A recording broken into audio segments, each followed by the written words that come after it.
आणि आणव्यामध्ये जे प्रकरण झालं ते खूप वेगळ्या दिशेला गेलं। माता भगिनीचा अपमान त्या ठिकाणी केला गेला। मंदिरामध्ये खूप अशा घाण शिव्या दिल्या गेल्या।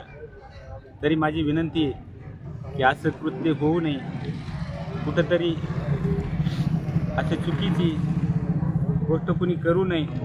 माझी एवढीच विनंती आहे की आपण मीडियाच्या माध्यमातून त्याची चौकशी करावी व त्यांना अटक करावी। कोणाला अटक करावी? कैलास बोराडे या माणसाला आपण अटक केली पाहिजे आणि त्याची चौकशी झाली पाहिजे।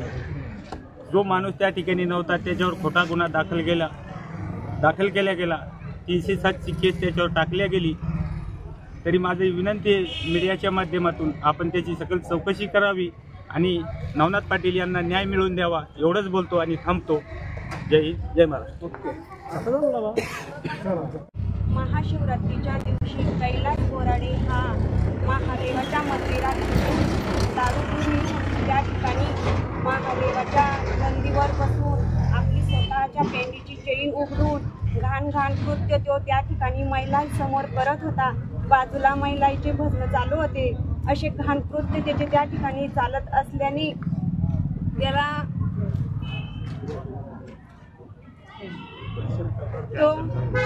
तो त्या ठिकाणी असे घाण कृत्य करत होता। महादेवाच्या पिंडीवर जाण्याचा प्रयत्न करत होता आणि तो म्हणे की मी महाकाल आहे, या महादेवाच्या काय पाया पडते, माया पाया पडा, माझ्या लिंगाच्या पाया पडा, असं तो त्या ठिकाणी म्हणत होता।